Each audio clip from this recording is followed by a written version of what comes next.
सरकार द्वारा हमारी काफ़ी मदद की गई। हम ऋणी हैं कि सरकार ने हमें ज़मीन देने का आश्वासन दिया और 7 लाख रुपए देने की बात कही। उसमें से 3-3 लाख रुपए और जो फौरी राहत 31 वो हमें मिली है। लेकिन उसके अलावा असली में जो गलती है वो नेशनल हाईवे की है। उनकी तरफ से जो हमें मुआवजा मिलना चाहिए था, जो सहायता मिलनी चाहिए थी, वो नहीं मिली। प्रभावितों को आज तक कंपनसेशन नहीं मिला है। यहाँ तक कि एसपी सोलन को उस टाइम मेरे पास कॉपी दी गई है, अभी एफआईआर के लिए बोला था, एफआईआर दर्ज करें। एफआईआर तक जो है प्रभावशाली लोगों ने एफआईआर तक दर्ज करने नहीं दी। मेरी एसपी सोलन से आज बात हुई है और जो भी उसमें जिम्मेवार लोग हैं उनके खिलाफ मैंने बोला है कि उनके खिलाफ एफआईआर दर्ज होनी चाहिए। हिमाचल प्रदेश में NHAI 4 लेन का कार्य जहां जोरों से चल रहा है, वहीं इस कार्य के चलते कई लोगों को अपने घरों से बेघर होना पड़ रहा है। 4 लेन को लेकर हिमाचल सरकार में मंत्री अनिरुद्ध सिंह ने भी मोर्चा खोला है और प्रदेश भर में मुहिम शुरू की है और इस मुहिम के साथ 4 लेन प्रभावित जुड़ने लगे हैं। शुक्रवार को सोलन के जाबली के 4 लेन निर्माण के चलते बेघर हुए लोग मंत्री अनिरुद्ध सिंह से मिलने सचिवालय पहुंचे और भावुक होकर अपनी पीड़ा बताई। साथ ही नेशनल हाईवे द्वारा कोई सुनवाई ना करने और पुलिस द्वारा मामला दर्ज ना करने के आरोप लगाए। मैं नानक चंद छांडिल, गांव सूजी चारजा, डाकखाना जाबली, तहसील कसौली, जिला सोलन। मेरे सहयोगी साथी शिवकरा मंत्री महोदय से मिलने आए थे और हम इनका धन्यवाद भी करते हैं कि इन्होंने हमें मिलने का जो समय दिया। और अपनी बात कहने से पहले मैं आप सभी मीडिया के बंधुओं का दिल की गहराइयों से जो है धन्यवाद करता हूं कि आप लोग हमारे दुख दर्द को समझते हुए हमारी जो बात है उसको कहीं आगे पहुंचाने का प्रयत्न करेंगे।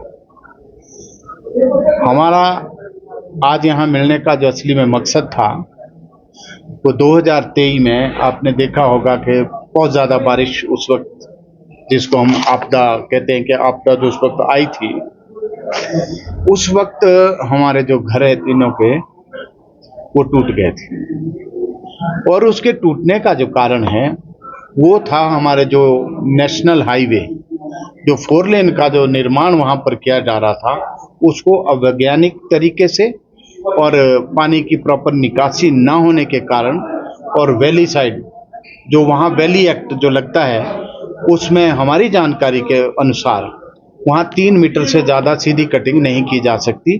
लेकिन वहाँ 4 लाइन की जो निर्माण जो कंपनी कर रही थी उन्होंने 30 फुट से 50-60 फुट तक जो है सीधी कटिंग हिल एरिया साइड की है, जिसके कारण लैंडस्लाइड का जो है वो अंदेशा बना रहता था।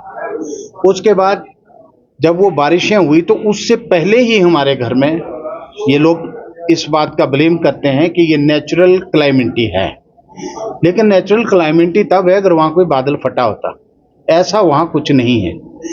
और ये है घटना 10 जुलाई की 2023।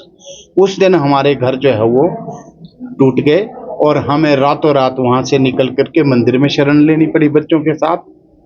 और ये तो 10 तारीख को टूटे, लेकिन मैं इससे पहले की बात आपको बताऊं कि 24 जून और 25 जून की सुबह लगभग 3 बजे बारिश हुई और उसका पानी मेरे घरों में आया और हमने बच्चों सहित जो उस पानी को बड़ी मुशक्कत के साथ बाहर निकाला।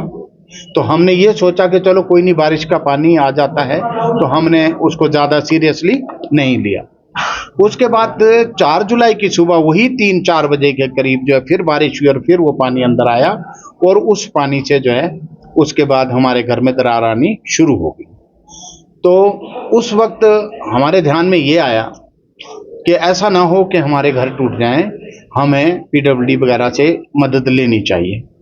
तो मैंने 4 जुलाई को एक हमारे जो लोक निर्माण मंत्री हैं आदरणीय विक्रमादित्य सिंह जी, उन्होंने एक हेल्पलाइन जो नंबर है वो जारी किया। आप लोगों को शायद ज़्यादा ज्ञान होगा इसके बारे में।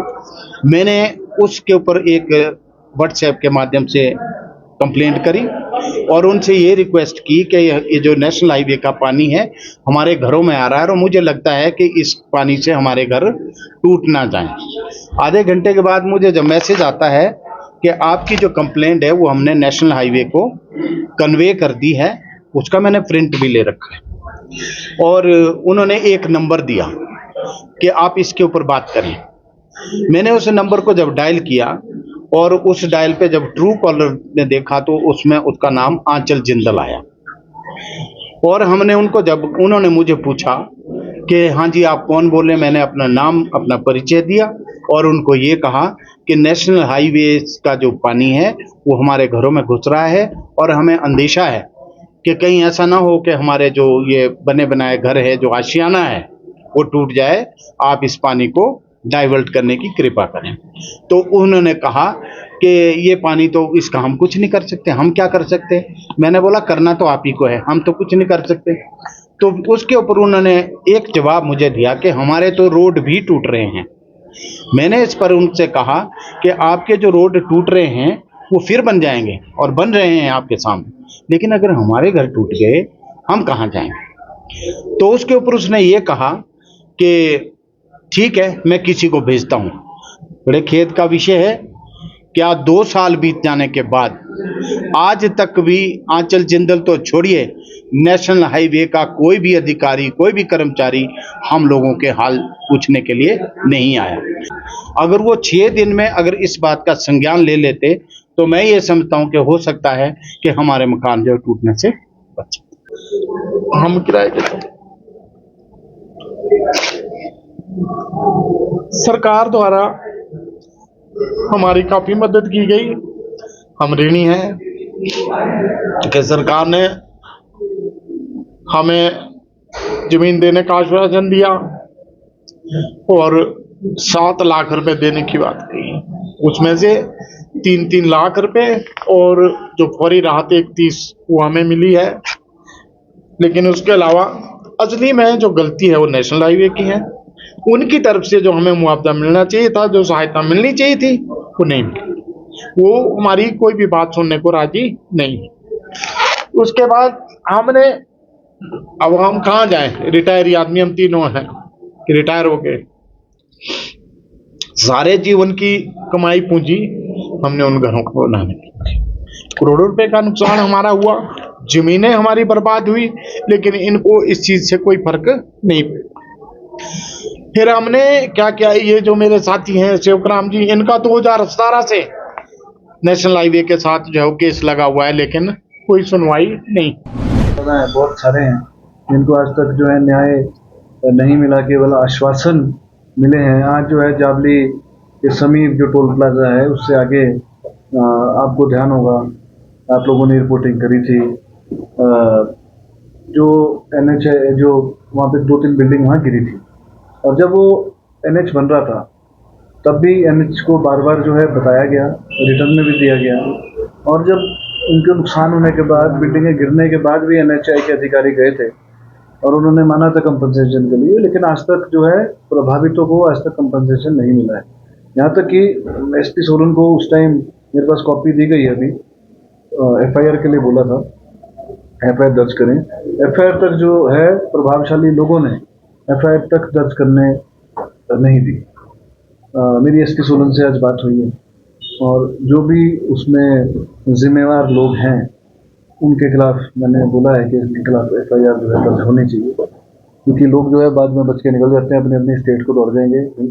यहाँ पे हिमाचल प्रदेश के हमारे बोली वाली जनता जो है वही पिसती रहेगी। तो मैं समझता हूँ कि बाई नेम जो है FIR NHAI के अधिकारियों के खिलाफ होनी चाहिए। और क्योंकि कोर्ट में कई जगह लड़ते रहेंगे लोग, कई साल लड़ते रहेंगे, इनका कुछ जाने वाला है नहीं। बहरहाल ये 2023 की बात है, सरकार की तरफ से पूरा उनको मिला, पूरा आश्वासन और सहयोग उस टाइम मिला था, परंतु जिसके जीवन भर की कमाई चली गई है, जो 3 प्रभावित मेन हैं, वो पेंशनर्स हैं। अपनी पेंशन से वो किराया भी दे रहे हैं, अब कहीं किराए के मकानों में रह रहे हैं, किराया भी दे रहे हैं, अपना जीवन यापन भी कर रहे हैं। और मुझे ये भी बताया गया है कि जो धर्मपुर में एक जो बिल्डिंग गिरी थी, एक और गिरी थी पेट्रोल पंप के साथ, वहाँ कोई लेडी थी वहाँ पे और उन्होंने तो आत्महत्या ही कर ली थी। तो आप देख सकते हैं कि कितनी जो है नाइंसाफ़ी NHAI के द्वारा जो है लोगों को की गई है। सर, ये पहला मामला नहीं है जब इस तरीके की कार्यप्रणाली पर सवाल उठ रहे हैं, तो आप केंद्रीय मंत्री से बिल्कुल तैयार हैं माननीय केंद्रीय मंत्री गडकरी जी के लिए, क्योंकि ये बात बिल्कुल ठीक है। हम लोग भी राजनीतिक जीवन में रहते हैं और सच्चाई और पूरी बात भी हम तक भी नहीं पहुंच पाती है छोटे दायरे में। अगर हिमाचल की बात करेंगे, पूरे हिमाचल की बात भी हम तक पूरी सही जानकारी के अनुसार नहीं पहुंचती। उन्होंने तो पूरा हिंदुस्तान के वो मंत्री हैं, केंद्रीय मंत्री हैं, उन तक पूरी सच्चाई नहीं पहुंचती है। तो उनको सिर्फ ये बताना चाहता हूँ मैं कि NHAI के अधिकारियों के खिलाफ जो है कड़ा एक्शन लें। मैं ये भी उनसे डिमांड करूँगा, कितनों ने फ्लैट खरीदे हैं बड़ोग में, NHAI के अधिकारियों ने, मेरे पास पूरी जानकारी है, कितनों ने फ्लैट खरीदे हैं, कितनों ने हिमाचल प्रदेश में ज़मीनें खरीद ली है यहाँ जब डेप्यूट हुए उसके बाद, और वो कहाँ से आई है, ये मैं उनके ध्यान में भी लाऊंगा। बिल्कुल हमने देखिए अपने अपने स्तर पे लोगों ने SDMs के पास, DCs के पास दिए हैं एप्लीकेशन समय समय पे, जब से NH शुरू हुए हैं बनने 5-8 साल से तो ज़्यादा तेजी आई है, उन्होंने दिए, पर उसके ऊपर कोई कार्रवाई नहीं हुई है, क्योंकि SDMs के पास या DC के पास भी पूरी पावर जो है नेशनल हाईवे अथॉरिटी के खिलाफ वो नहीं है। जो चेक एंड बैलेंस वो तो अधिकारियों ने करने हैं, national highway authority of India के अधिकारियों ने करने हैं।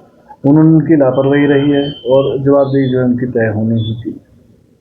सर, जो मध्य प्रदेश में माफ कीजिएगा, छत्तीसगढ़ में जो कथित शराब घोटाला, देखिए बड़े दुर्भाग्य की बात है कि केंद्रीय सरकार एक ED को जो है वो एक टूल की तरह इस्तेमाल कर रही है, क्योंकि ED जो है उसमें इमीडिएटली जमानत जो है वो सुनवाई नहीं है, इमीडिएटली जमानत उसमें नहीं होती, और ये लोग प्रताड़ित करने के लिए, क्योंकि भूपेश बघेल जी न केवल छत्तीसगढ़ के अपितु पूरे देश के नेता हैं और शीर्ष नेता हैं, मुख्यमंत्री रहे हैं, और पूरे देश में जो है उनका योगदान रहा है।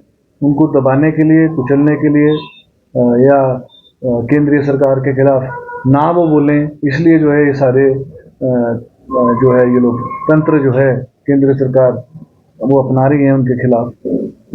लेकिन मैं समझता हूँ इससे कोई डरने वाली बात नहीं है, ना ही भूपेश बघेल जी इस बात से डरने वाले हैं। पूरी कांग्रेस जो है वो उनके साथ खड़ी है।